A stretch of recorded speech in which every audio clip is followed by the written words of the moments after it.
Kasus kejahatan yang belakangan melibatkan oknum prajurit TNI menjadi perhatian publik. Mulai dari penembakan pengusaha rental mobil di Tangerang, hingga insiden tragis yang menewaskan 3 anggota polisi di Lampung. Terbaru, kasus pembunuhan seorang wartawati di Banjarbaru, Kalimantan Selatan bernama Juwita yang dibunuh oleh oknum TNI AL bernama Jumran. Tersangka sempat merekayasa kematian korban seolah-olah kecelakaan tunggal. Akhir pekan kemarin, TNI AL telah menggelar rekonstruksi di tempat kejadian perkara pembunuhan, yakni di Jalan Trans Gunung Kupang Kiram, Banjarbaru. Terbaru, keluarga korban pembunuhan Juwita hari ini memenuhi panggilan penyidik Pomal TNI AL Banjarmasin dengan agenda pemeriksaan saksi. TNI Angkatan Laut berjanji akan menyerahkan Jumran, oknum TNI tersangka pembunuhan jurnalis Juwita, ke pengadilan militer untuk diadili. Keterlibatan prajurit TNI dalam kasus ini menambah daftar panjang kasus yang pernah menyeret aparat pertahanan negara ini. Lantas, apa faktor pemicu maraknya kasus kejahatan yang melibatkan oknum prajurit TNI? Bagaimana penegakan hukum yang pantas terhadap prajurit yang terbukti melanggar hukum? Bagaimana agar kasus serupa tidak terulang? Ya, belakangan menjadi sorotan beberapa kasus kejahatan yang melibatkan oknum TNI, mulai dari kasus pembunuhan bos rental di Tangerang sampai dengan kasus pembunuhan jurnalis wanita media online asal Banjarbaru, Kalimantan Selatan. Keterlibatan oknum prajurit TNI dalam beberapa kasus ini, walaupun segelintir, tentu saja mencoreng nama baik Tentara Nasional Indonesia. Lantas, apa faktor yang menjadi pemicu maraknya kejahatan yang dilakukan oknum prajurit TNI dan bagaimana penegakan hukum yang sebaiknya diberikan, sepantasnya diberikan bagi oknum TNI yang terbukti bersalah? Kita akan bahas pemirsa malam hari ini dalam dialog Apa Kabar Indonesia Malam bersama dengan sejumlah narasumber yang sudah hadir, dan melalui sambungan virtual saya mau sapa terlebih dahulu yang sudah hadir malam hari ini di Studio TV One. Yang pertama saya ingin sapa, di sebelah kanan saya ini ada Laksamana Muda Purnawirawan Iskandar Sitompul, mantan Kapuspen TNI. Assalamualaikum, selamat malam. Waalaikumsalam Mbak, selamat malam. Sehat? Sehat, semangat. Oke, di sebelah Pak Iskandar ini juga kami sudah menghadirkan psikiater dari Rumah Sakit Jiwa Marjuki Mahdi Bogor, ada Dr. Lahargo Kembaren SPKJ. Selamat malam, Dokter. Selamat malam, salam sehat jiwa. Salam sehat, Dokter Argo. Oke. Ini seru nih. Selain dua narasumber kita, seru ya Pak.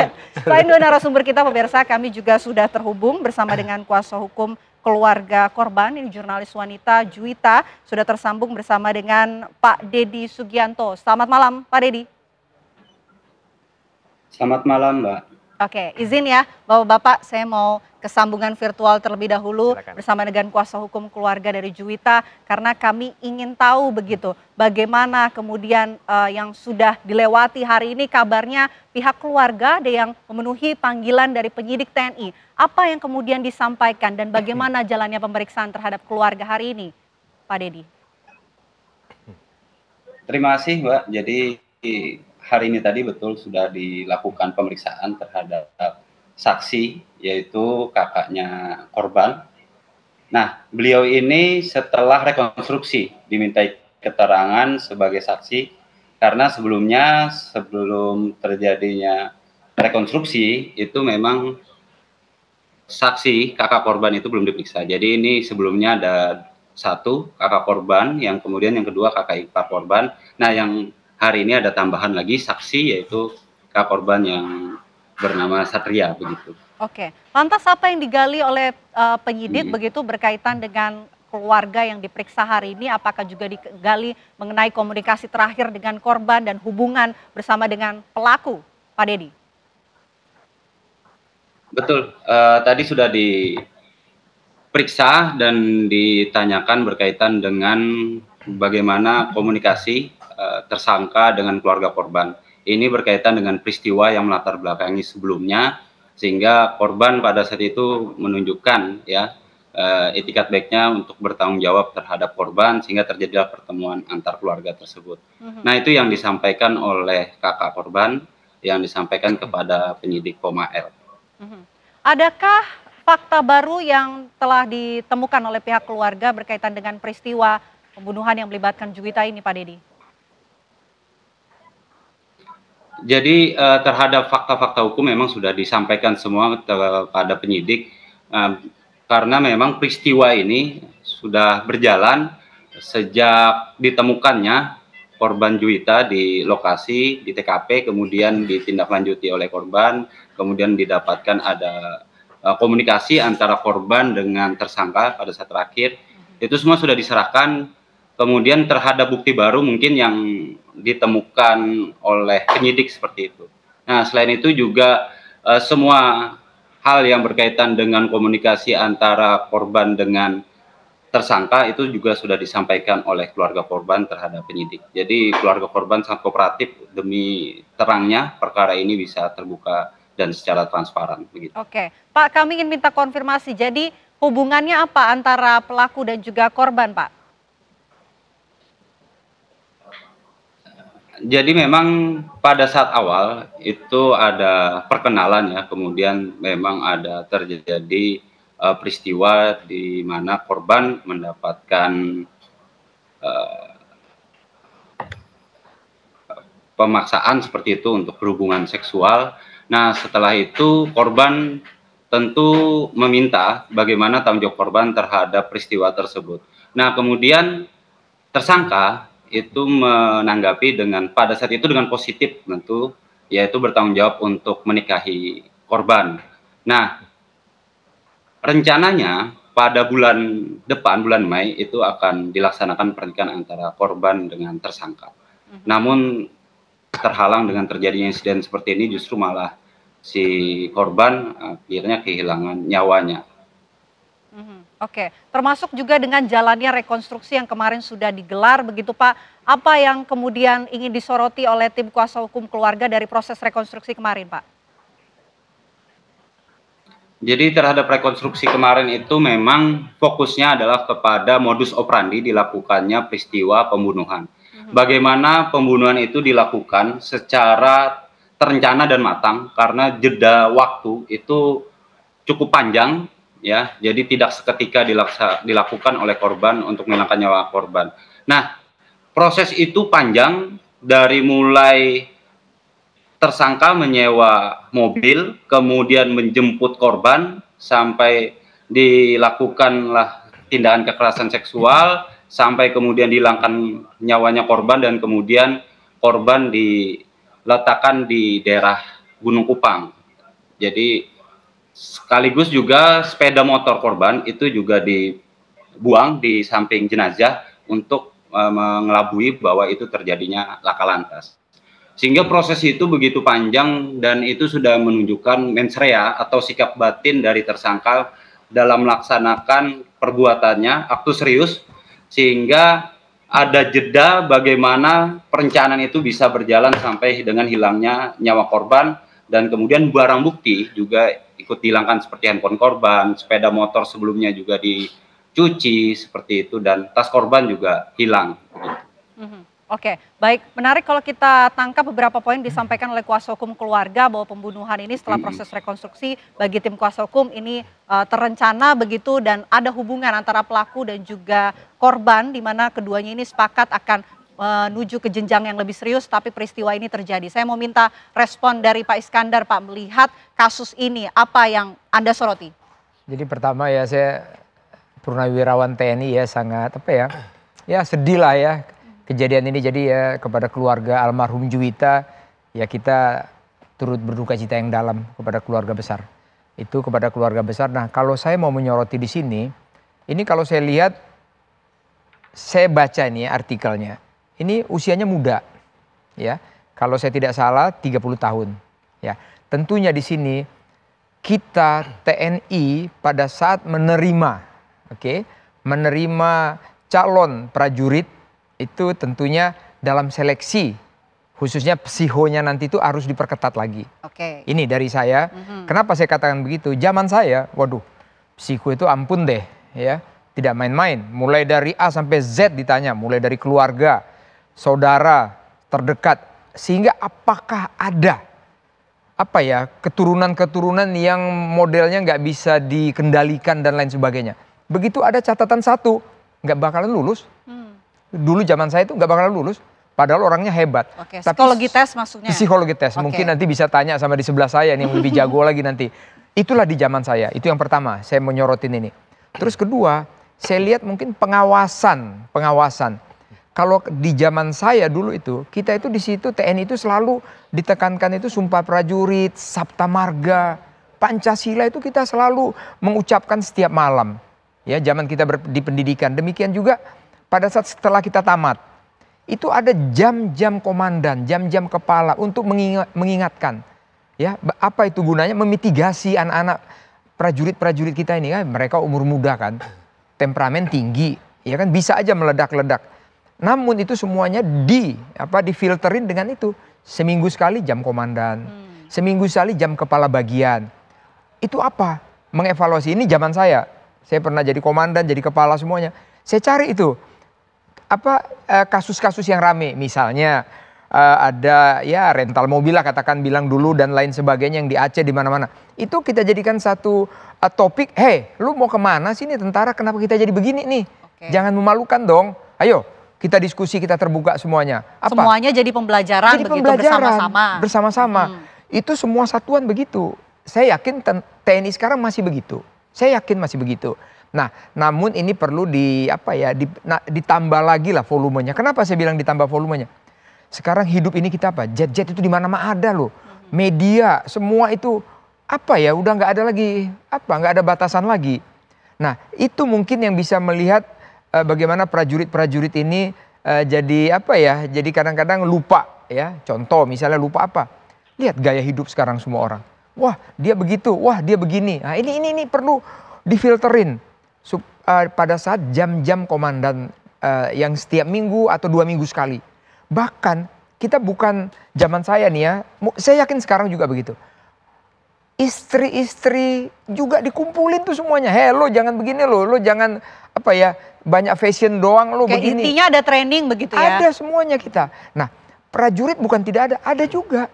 Misalnya saya, seorang komandan, saya kumpulin nih Bintara Tamtama, saya kumpulin semuanya. Ayo ngomong semuanya, saya kasih, nih ada kasus begini-begini, tolong ibu-ibu jaga suaminya, tolong bapak-bapak jangan macam-macam. Ini selalu kita sampaikan. Nah ini yang saya lihat, saya yakin, saya percaya itu masih diterapkan. Saya yakin, saya percaya. Namun perlu pengawasan di luar jam dinas. Nah, dinas itu pasti ada. Di luar jam dinas, lo di mana aja, kamu di mana aja. Itu perlu ada, intel kita ada, komandan detasmen markas kita ada, tetangga, itu harus poin pengawasan itu tadi ya? Pengawasan. Baik. Menarik kalau kita tarik apa yang dikatakan oleh Pak Iskandar pada zamannya ini ada training, kemudian ada pengawasan begitu. Lantas ya sampai sekarang juga positifnya masih ada, masih ada. Lantas kenapa sampai sekarang masih terjadi hal-hal seperti ini? Mungkin bisa direspon nanti ya dokter ya. Kami jeda terlebih dahulu. Apa kabar Indonesia Malam akan kembali untuk Anda sesaat lagi pemirsa.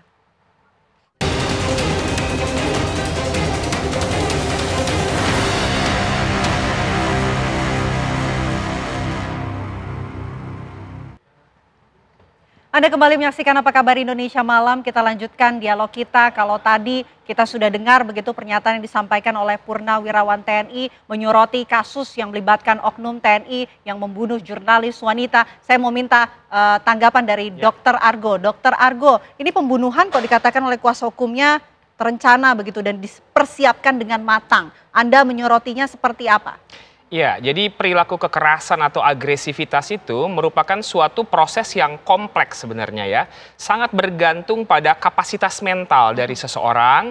Bagaimana mungkin secara genetik, tadi Pak Iskandar menyampaikan juga ya, kalau secara genetik memang ada riwayat kekerasan dalam keluarga, itu akan mempengaruhi orang itu lebih beresiko. Kemudian penggunaan alkohol, minuman keras, dan narkoba mempengaruhi juga.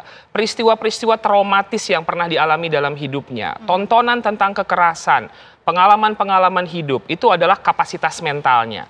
Kemudian juga yang cukup mempengaruhi adalah tingkat stresornya. Tingkat stresor yang tinggi dalam relasi, sosial, pekerjaan, itu akan membuat seseorang itu mudah untuk melakukan perilaku kekerasan atau agresivitas. Nah, di otak ini memang ada bagian otak yang fungsinya untuk mengontrol, untuk membuat keputusan yang tepat. Tapi ada juga bagian otak yang sifatnya emosional. Nah, kalau ke-trigger yang emosinya dan dia tidak punya kemampuan untuk mengendalikan perilakunya dengan baik, muncullah perilaku kekerasan dan agresivitas itu. Timing dan momentumnya itu bisa merupakan suatu bagian dari munculnya agresivitas itu.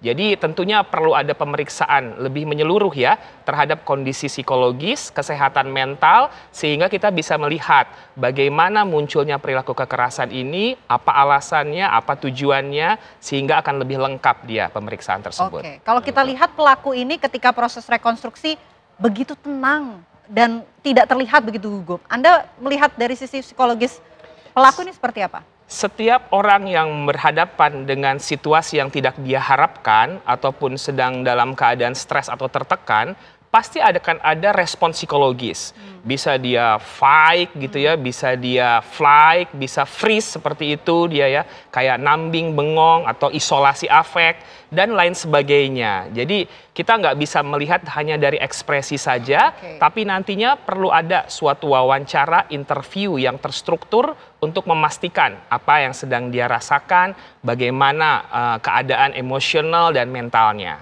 Gitu. Oke, apalagi ketika apa yang disampaikan oleh Pak Iskandar nih di zamannya dan mungkin sampai sekarang pun masih ada pengawasan dan juga psikologis tes kesehatan yang terus secara terus-menerus dilakukan. Tapi kenapa masih bisa terjadi begitu, dokter? Ya, jadi kalau kita lihat ya, kalau di misalnya di masyarakat umum saja gitu, tingkat stresor itu sangat banyak di zaman sekarang ini. Bukan hanya stresor dari kehidupan, tapi di dunia digitalisasi sekarang ini, penggunaan gadget misalnya, kita itu informasinya sangat overload sekali dan itu menyebabkan kelelahan baik fisik dan juga mental. Dan tentunya Pak Iskandar mungkin sangat paham gitu ya bagaimana stresor yang ada di dunia tentara misalnya. Jadi cukup banyak juga stresor-stresor yang dialami itu. Dan juga kita lihat dan dengar tadi dari pengacaranya sendiri ada juga tuh ya permasalahan yang mungkin harus dia selesaikan. Nah, dalam satu waktu tingkat stresor yang tinggi disertai dengan kapasitas mental dan kepribadian yang mungkin belum matur, itu yang akan memunculkan tindakan-tindakan agresivitas tentunya. Nah, ini yang perlu kita evaluasi lebih lanjut nantinya. Bukannya TNI ini terlatih untuk terbiasa begitu dalam situasi tekanan yang tinggi, tapi kenapa?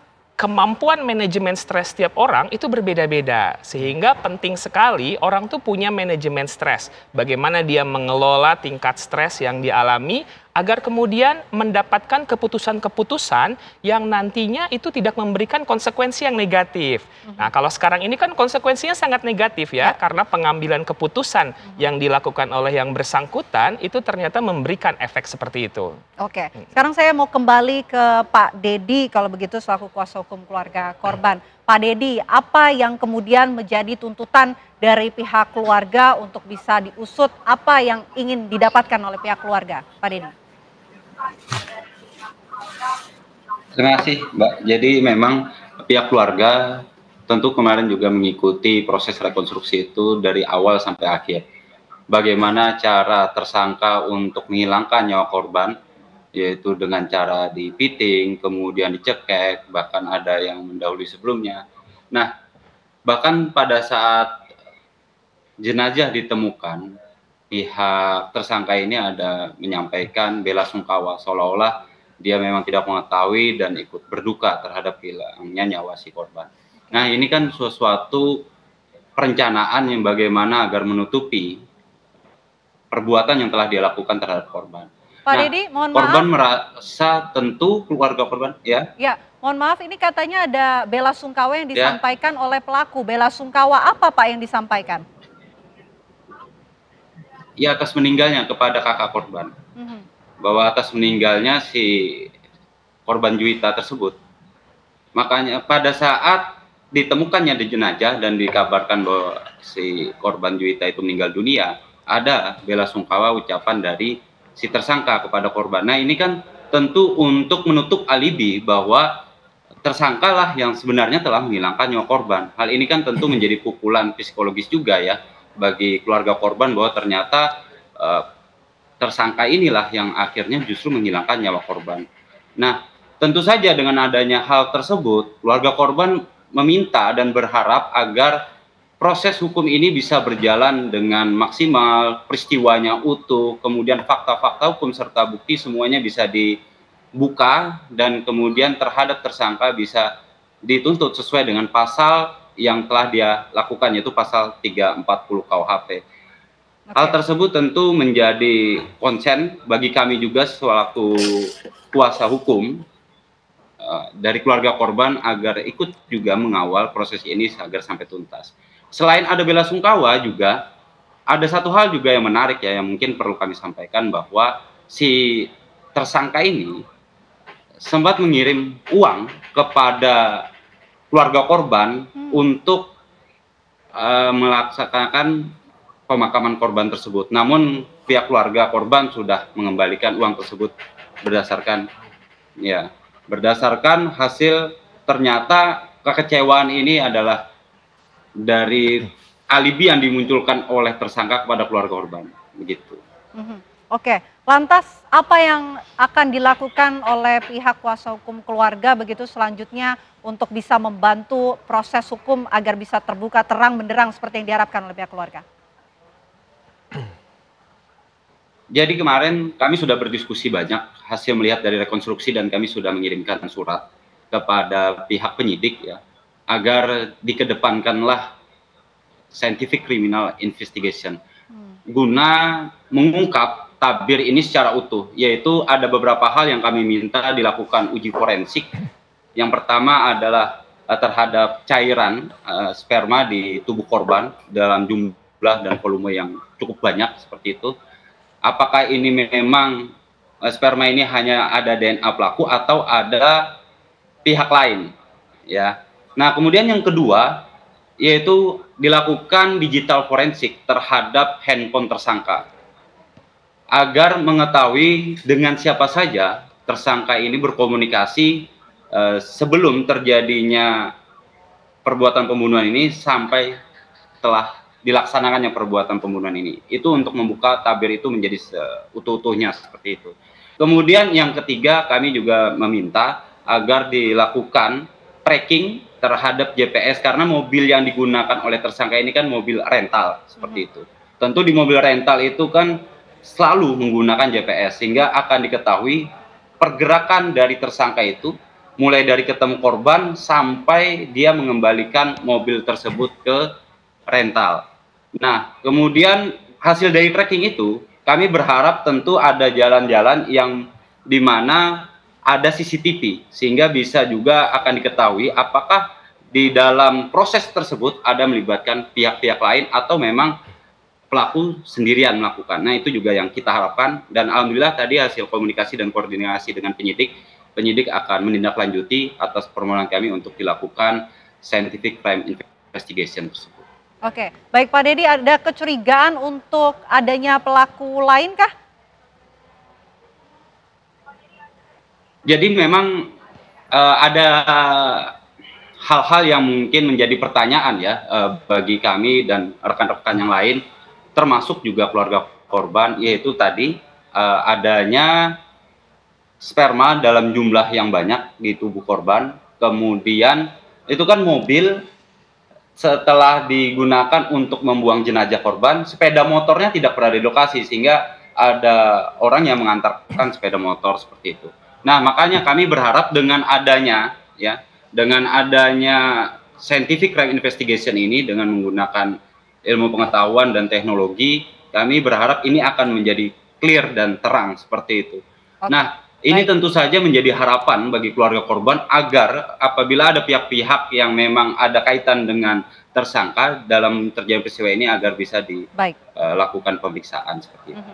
Baik, ini adalah temuan-temuan yang ditemukan oleh kuasa hukum dari keluarga korban. Mungkin nanti Pak Iskandar bisa respon, tapi kita jeda terlebih dahulu ya Pak. Ya Pak, apa kabar Indonesia Malam akan kembali untuk Anda sesaat lagi.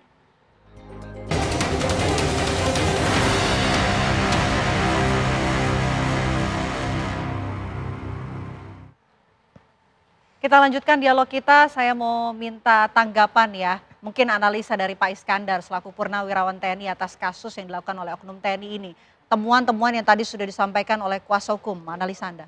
Oke, jadi kalau saya begini Mbak, ada beberapa poin. Pertama, pada saat seleksi masuk.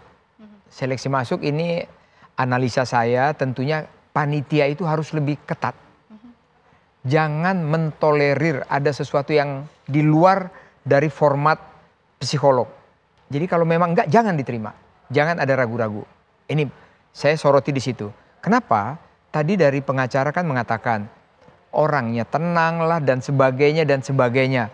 Nah, tentunya di sini dari analisa saya untuk kedinasan itu perlu memantau orang-orang yang mungkin jiwa sosialnya pada saat setelah lulus dia mungkin menyendiri, dia mungkin bagaimana networkingnya nggak ada, mungkin ya. Itu perlu benar-benar diawasin. Itu perlu diawasin, dilihat. Nah, manakala ada orang-orang seperti begitu, itu bisa kita ambil, itu diadakan apa itu kayak apa ya, dialog dengan bimbingan konseling begitu ya. Konseling. Ada apa dia sebenarnya? Itu banyak, Mbak. Ada yang orang konseling masalah keluarga. Ada orang konseling dia masih bujangan tapi keluarga di belakang itu mungkin orang tuanya rame terus. Keluarganya katakanlah tanda petik agak berantakan. Itu mempengaruhi jiwa dia. Nah, di sini yang perlu dipantau sama kedinasan. Jangan sampai luput seperti ini. Nah, di sini aku memberi contoh. Di struktur TNI itu ada namanya komandan, ada wakil, ada bagian-bagian. Di situ ada kepala bagian, Mbak. Atau kalau saya contohkan batalion lah, ya. Itu ada komandan batalion, ada komandan kompi, ada komandan regu. Prajurit ini dipantau sama komandan regu yang setiap hari ketemu. Misalnya prajurit ini kerjanya ngelamun aja, oke? Itu dipantau, lu ada apa? Ya kan? Nah, ini harus pantau. Aku yakin ini pasti ada sesuatu. Tapi mungkin luput dari pemantauan dengan yang tadi Pak Dokter bilang, stressing hidup kita ini kan sekarang seperti ini. Jadi akhirnya, ngapain gue mikirin lo, aku mikirin diri sendiri aja. Nah, padahal di struktur TNI yang begitu besar, tidak boleh begitu. Itu harus ada kepala regu, komandan peleton, komandan kompi yang memperhatikan semuanya. Karena kesatuan, satu berbuat salah mencoreng institusi. Betul. Ini sehingga disitulah yang disampaikan, kamu kalau begini, integritas kamu seorang TNI di mana ini? Nanti kita kejadian nih, kita jadi malu semuanya. Kita filterin. Nah, itu beberapa poin yang tadi saya sampaikan. Ini mudah-mudahan ini dilihatlah ini sama para komandan, para kepala semuanya. Ini jangan sampai kejadian lagi. Karena ini menurut saya ini memalukan banget ya. Ini pacarnya dia. Seorang wanita itu kan harus dilindungin. Oke lah kita emosi, tapi kalau itu seorang wanita ya udahlah kita agak bagaimana gitu. Ini kok dia jalan terus, dia nggak peduli ya. Bahkan sudah mulai merekayasa. Berarti di benaknya itu sudah tidak ada lagi kejujuran, disiplin, udah nggak ada lagi kalau saya lihat. Nah, tentunya di sini saya mengharapkan Danpom dan Lanal Balikpapan yang sedang menginvestigasi ini, ya tolong seriuslah seperti yang diharapkan sama pengacara tadi, dibuka terang benderang. Apakah ada si A si B yang terlibat tanda petik atau dugaan, itu monggo. Ini harus dibuka terang benderang sehingga jangan ada dusta ini. Ini perlu, kalau menurut saya perlu. Saya menghimbau Danpom mungkin dan Lanal di sana dan Lantamal ya ini mempunyai otoritas yang harus benar-benar harus sampai tuntas dibedah ini. Demikian.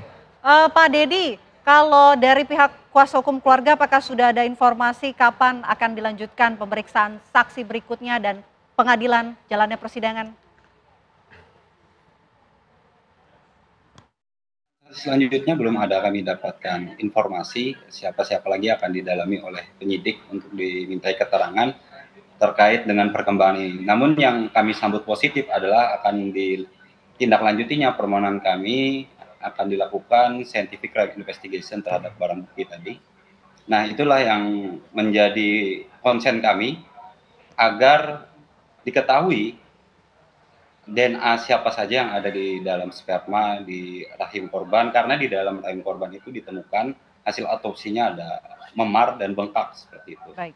Nah, dengan adanya memar dan bengkak itu berarti dilakukanlah upaya paksa pada saat menyetubuhi korban seperti itu. Nah, itu yang menjadi konsen kami agar tabir terhadap satu fakta hukum itu bisa terbuka, dan kami juga mengapresiasi terhadap Bapak Laksamana tadi agar ini bisa dibuka secara terang benderang. Kami berterima kasih, mudah-mudahan ini bisa semuanya terbuka melalui scientific crime investigation tersebut. Oke, baik, itu yang diharapkan oleh keluarga. Dokter Argo, Ya. apa yang kemudian diharapkan agar peristiwa ini tidak terjadi lagi? Ini kemudian mengingatkan kita bagaimana pentingnya kesehatan jiwa ya, kesehatan mental bagi setiap profesi. Dalam hari ini mungkin kasus yang kita hadapi tentang TNI gitu ya. Jadi yang namanya kesehatan jiwa itu bagian integral dalam kehidupan kita. Tidak ada kesehatan tanpa kesehatan jiwa. Penting sekali kita untuk melihat bagaimana mungkin kawan kita, teman kita, bawahan kita ada perubahan apa, sikap, perilaku, emosinya gitu ya. Dan kita mencoba untuk berempati, memberikan perhatian terhadap perubahan-perubahan itu. Karena perubahan kondisi kesehatan mental seseorang itu akan berlangsung terus-menerus. Dan kalau kita kemudian memberikan perhatian, memberikan pertolongan, mungkin kejadian-kejadian seperti ini tidak terulang lagi gitu ya. Jadi penting untuk menempatkan kesehatan mental itu di setiap aspek kehidupan kita, di setiap profesi yang ada di masyarakat ini. Oke, kesehatan mental penting untuk ditempatkan. Baik, terima kasih banyak dokter. Masalah Singkat hukumnya, saja. masalah hukumnya, hukum, singkat. saya yakin dan percaya Kepala Staf Angkatan Laut, Laksamana Ali, orangnya tegas. Saya tahu banget orangnya, baik. pasti ini dibuka sama dia seterang benar. Oke, Saya yakin, saya pasti percaya. dibuka dan itu semua harapan masyarakat. Terima Terima kasih kasih. banyak Pak Oke. Iskandar, terima kasih Dokter Argo, terima kasih Terima juga kasih untuk semuanya. Pak Dedi atas waktunya di Apa Kabar Indonesia Malam.